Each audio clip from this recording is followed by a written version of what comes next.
تو میرے عزیزو، آپ دیکھ رہے ہیں حالات کس طرف جا رہے ہیں۔ تو ہم نے اپنے اندر، ہم نے اپنی معاشرے میں، اپنی سوسائٹی میں ایک یکجہتی کی مثال قائم کر، ایک اتفاق اتحاد کی مثال قائم کرنی ہے۔ ہم نے ایک قوت بن کے دشمن کے ساتھ میں سر کھڑا ہونا ہے، ایک طاقت بن کے دشمن کے سامنے کھڑا ہو۔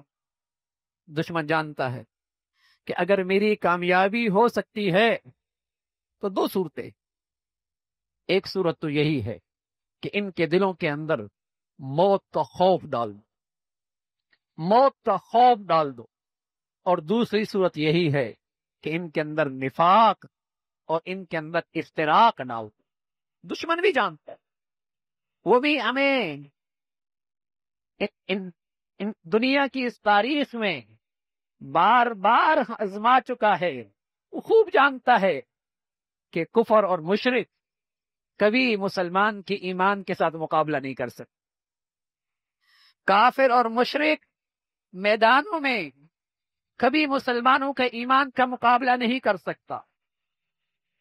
اگر ان کا مقابلہ کرنا ہے تو ان کے اندر سے موت، شہادت کا اور ان کے اندر سے جہاد کا جذبہ نکال دو اور ان کو خوف میں مبتلا کر دو۔ ثوبان رضی اللہ تعالیٰ عنہ فرمانے لگے، میری امت کی یہ کمزوری میری امت کی اصل پستی ہے۔ ثوبان فرمانے لگے، اللہ کے رسول صلی اللہ علیہ وسلم نے بتایا میری امت کی یہ کمزوری میری امت کی اصل پستی اور ذلت اور شکست ہے۔ فرمایا رسول اللہ صلی اللہ علیہ وسلم نے، ایک وقت آئے گا سارا کفر تمہیں مٹانے کے لیے ایک دوسرے کو یوں دعوت دے گا جیسے کسی ضیافت کی اور کسی دسترخوان پر دعوت دی جاتی ہے، کسی دسترخوان پہ کھانے کی دعوت دی جاتی ہے۔ کہنے والوں نے کہا، یا رسول اللہ، کیا اس وقت ہماری طاقت کم ہوگی؟ ہمارے پاس وسائل نہیں ہوں گے؟ فرمانا نہ، تمہاری بہت بڑی طاقت ہو، لیکن تم سیلاب کی جھاگ کی طرح ہو، تم سیلاب کی جھاگ کی طرح ہوں گے۔ کہ یا رسول اللہ یہ کیوں ہوگا؟ اور تمہارا رعب اور دبدبا کافروں کے دلوں سے نکال دیا جائے گا۔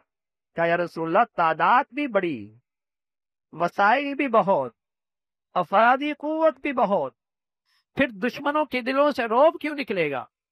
فرمایا تمہارے دلوں میں وہن پیدا ہو رہے، وہن۔ کہ یا رسول اللہ یہ وہن کیا چیز ہے؟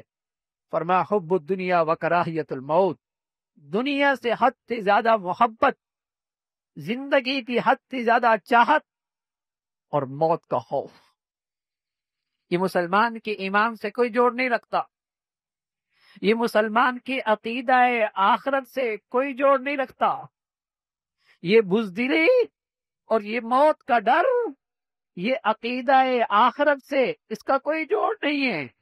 کوئی مسلمان آخرت کی زندگی پہ یقین رکھتا ہو، جنت کی زندگی پہ ایمان رکھتا ہو، اور ہمیشہ کی زندگی کی نعمتوں پر اسے ایمان نصیب ہو، اور پھر وہ موت سے ڈرے۔ رسول اللہ صلی اللہ علیہ وسلم فرمایا کرتے تھے، جب کوئی شخص اللہ کے راستے میں شہید ہوتا ہے اسے اتنی بھی تکلیف نہیں ہوتی جتنی تمہیں چمٹی کے کاٹنے سے تکلیف ہوتی ہے۔ سبحان۔ جب کوئی شخص اللہ کے راستے میں شہید ہو اسے اتنی بھی تکلیف نہیں ہوتی جتنی تمہیں چمٹی کے کاٹنے کی تکلیف ہو۔ جس کا اس بات پر ایمان ہو وہ ڈر جائے، وہ خوف زدہ ہو